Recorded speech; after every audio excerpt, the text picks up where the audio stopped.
They told me for years there was no money in podcasting. Well, they were all wrong. So did you have a tagline for screen? Because I had Good Morning New York off of Good Morning Vietnam. Did you have something that is kind of like your staple? I did. I don't know if it was really kind of like movie based like yours, but I would always say, "What's going on, screeners?" And at the end, I would always say, "Keep on screening, screeners," which you still do. Yeah, I still do it on my still do. podcast. Yeah, I still do it. I always want to try to have a little kind of, like you said, like pizzazz to it. Just kind of, again, just kind of bring audiences in to kind of feel like they're a part of it in a way, and like they're part of a group and a family. So I would, and I wanted to keep on doing that with my podcast, like you said, because just to keep that going. Yeah, because someone who does podcasts, like, Ambiguous podcasters, and I speak to people who do podcasts or want to do podcasts all the time, they tell me, how do you structure a show? Right? Like for that Good Morning New York, it honestly might have been completely organic.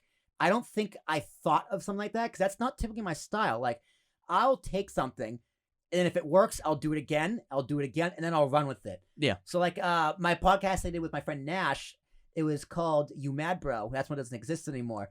And since it's, covering things that the internet's mad about, so I'd start off the podcast going, all right, everyone settle down. The idea is they're coming in all pissed off, so let's settle down. Right. And, that's something I did once, and then I just kept doing. But I didn't plan that. Mm-hmm. You know what I mean? It just happened. So, like, do you do that for either for the screening room or, like, even your own podcast? Like, just keep on screening, you took that from screening room. But do you also plan organically, or is this kind of very rigid? It is organic in the way that, like, whenever I'm trying to create something, it comes to me, and then I utilize it throughout every single one of my podcasts. So it's kind of a mixture of both, where it is kind of planned out, but at the same time, I try to make it organic as well. Like, or like if something else kind of comes up, or if I want to kind of switch it up, I'll try to switch up certain words or whatnot. But I always want to, especially at the ending, I always say keep on screening. In the beginning, I just kind of like just greet people. Like, it's just like, hey, everyone, what's going on? Yeah. Like, welcome to Welcome. the podcast. Yeah, exactly. Like, welcome. Like, here, like, come enjoy, listen to this stuff. So it's a mixture of both, really. Because the only thing I actually scripted was like the Willie T Top 10. It was like whatever we called it. It was every week we had a top 10 list of something. And I was like, okay, this is a scripted segment. I want to make it funny. I'm not that good at improv, right? It's like I wish I had those because I would cut all those up because I forget what the list was, but some of them I just had everyone dying.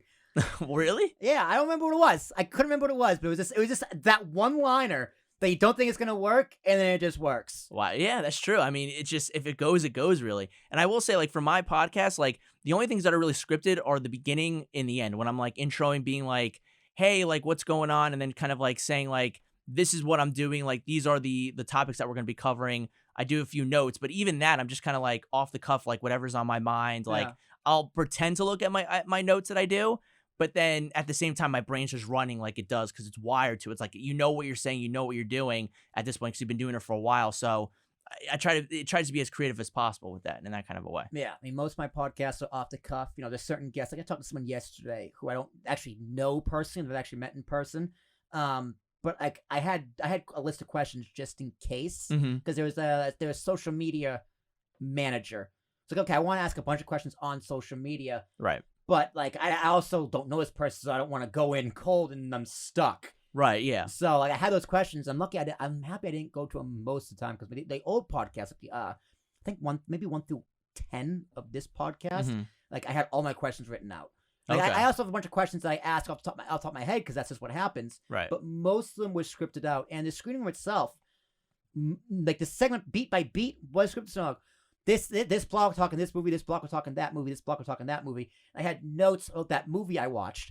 But other than that, you just kind of go off the cuff a little bit and just kind of like roll with it. And I think someone like you and other people that I know, they're great at like improv like that, improvisation, where they're just able to kind of like riff it off, like just kind of come up with whatever's on their mind while they're recording.